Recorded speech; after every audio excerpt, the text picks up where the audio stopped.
Welcome back, my friends. Major League Baseball action. It is Monday, September the 27th, 2021, early afternoon here on the East Coast, and I have the brilliant MLB guru, Dr. Chuck, in the house.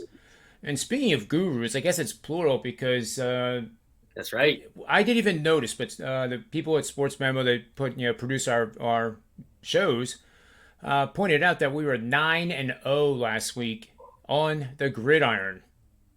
That's pretty impressive. You and I were 4-0, and then the NFL panel that you are part of on Thursdays went 5-0 with I mean that's just amazing, but it does show how hard everybody does work, and when it all comes together, it is something else. So if that's not reason enough to watch these quick hitting shows, then perhaps watching paint dry would be more enjoyable.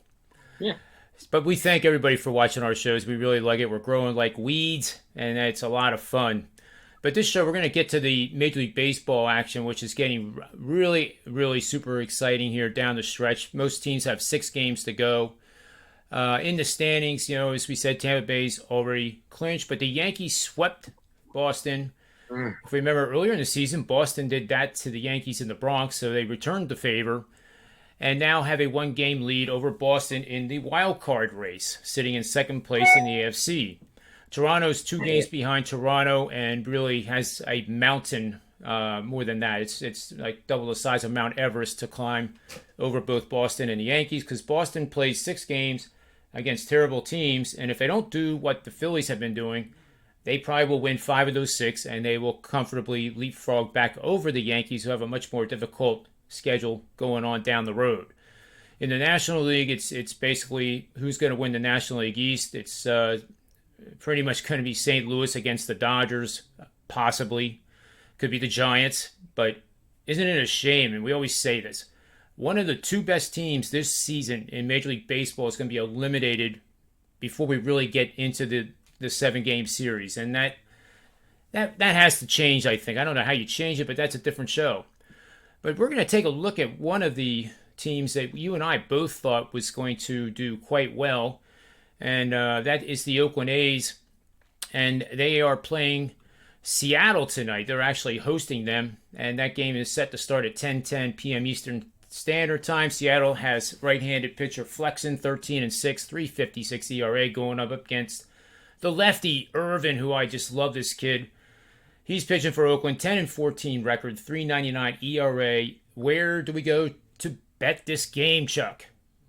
Ooh, I like that you said that you love Irvin because I love that kid too. I love both these kids. Flexen has been someone that we have hit pretty hard this season, and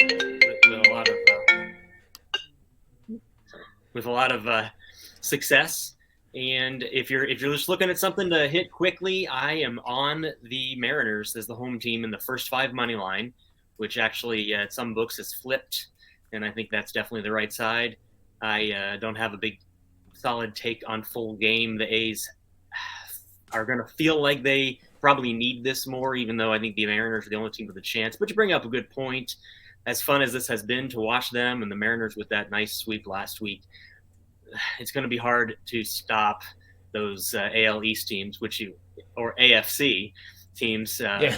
from getting those wild card spots. Unfortunately, as fun as this has been, and especially with how clutch the Mariners have been, we were just talking before we went on air. They have 32 one-run wins this season, and they've averaged being a dog in those games, about a plus 110 dog in those 32 wins. So just impressive. I had to go full game. I would probably lean towards that as well, but I really do like the nice short number on Flexen to, worst case scenario push that first 5 money line with the M's. Yeah, I like that. I like it a lot, Dr. Chuck. And I was looking at some player props as we were studying this game together, and I do think I'm going to go to the window with a few. In this matchup between the A's and the Mariners, the player props that I am looking at here, I think number of strikeouts. I like Irvin over 3.5. I don't like the minus 120. Maybe you can shop around and get it better. I'm looking at BetMGM. But I'm going to go with Irvin having more than 3.5 strikeouts.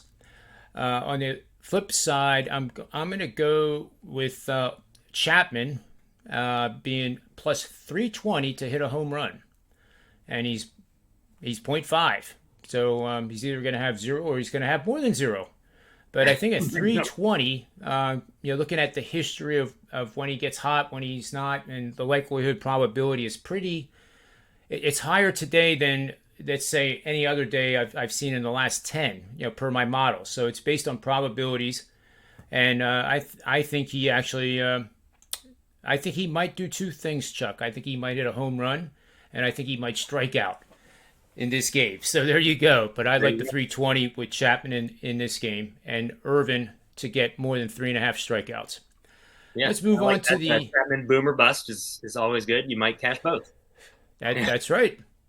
And it's pizza money, folks. And when I say pizza money, some places pizzas are $9. Some places they're $20.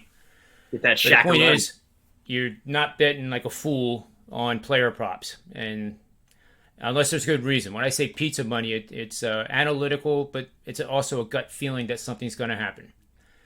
All right, so now we're going to move on to the Nationals and the Rockies. This game is interesting because it's in Colorado, where the ball definitely flies further. And in this matchup, we have Gray, right-handed pitcher, 1-2, 5.92 ERA, pitching for Washington. Colorado counters with I think a pretty underrated pitcher in his own right, Marquez, righty, 4.32 ERA, 12-10 record. I think he'd probably have 18 wins if he was on the Dodgers. Who do we bet on in this game? Oh, absolutely. And this is, unfortunately, like you said, most teams have 6 games left. So this is an unbelievably short card, especially doing the video now. There's 3 matinee games, but only 2 tonight. But this is actually the one that I like the best. It's another first 5 spot, but it's on the Rockies run line. You're going to get about minus 125 on that. And it's one of those things we discuss ad nauseum. The Rockies are favored. They're favored for a reason. And Marquez at home as a favorite of $1.50 or bigger. The Rockies are 22-4.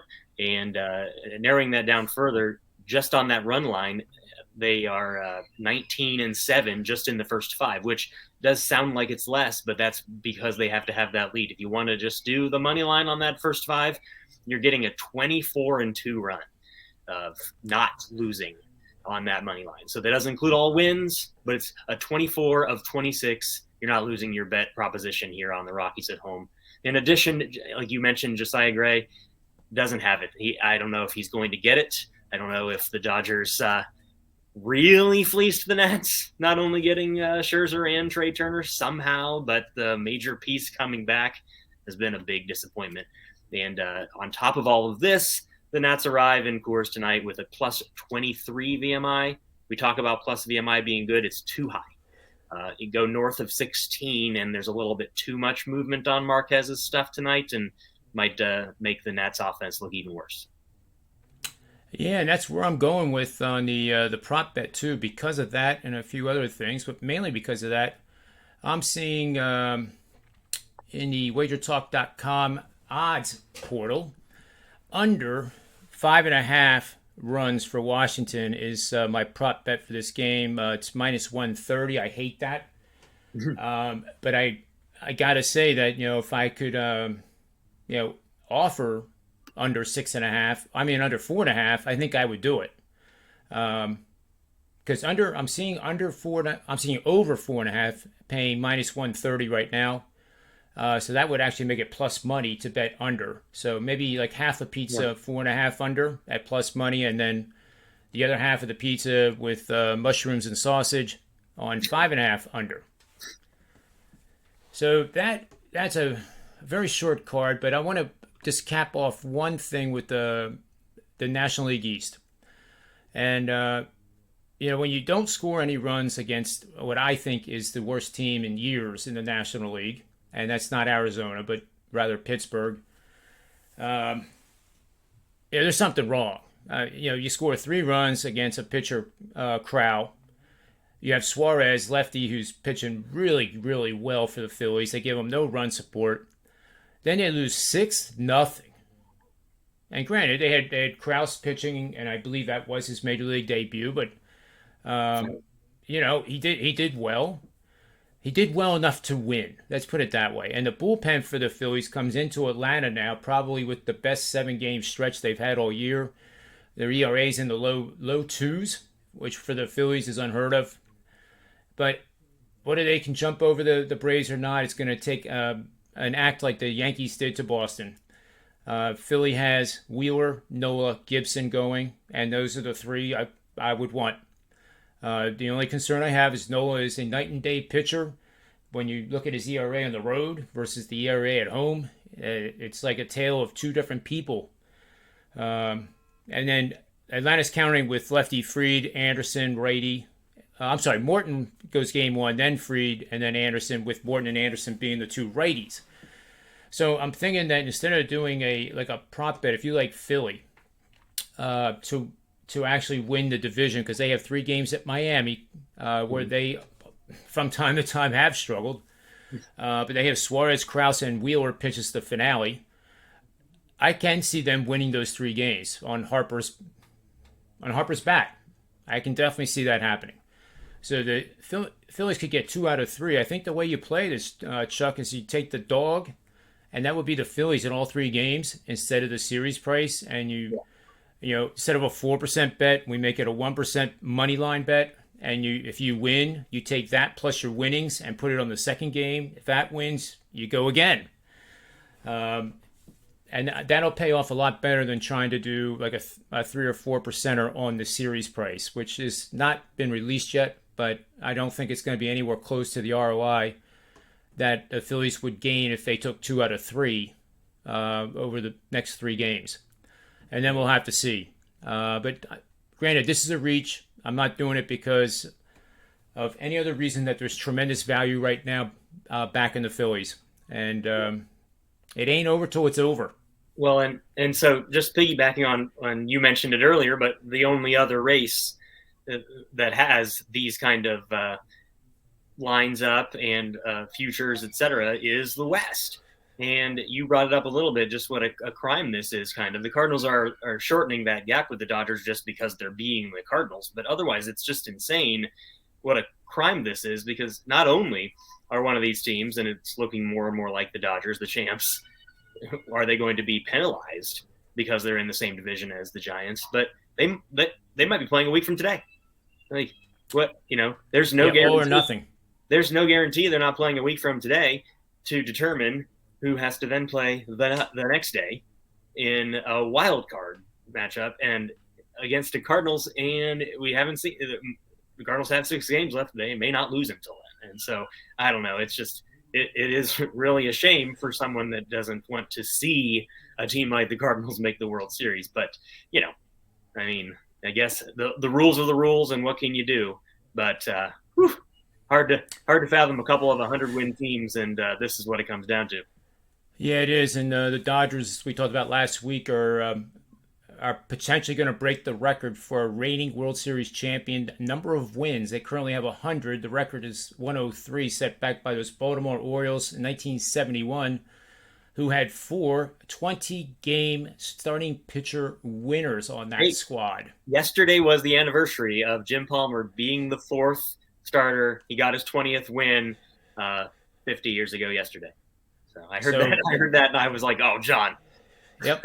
So even that, that kind of history, and you're throwing the Dodgers or the Giants into a 1 game against a team that nobody wants to play, the Cardinals. And historically, when they get in the playoffs, it doesn't matter what their regular season record was, and they are a scary team because that win streak, that was through a gauntlet of tough teams. It was a direct opposite of what the Phillies had. Phillies had cupcakes, whereas I don't even know what the opposite of a cupcake is. Of steel, like eating steel versus a cupcake.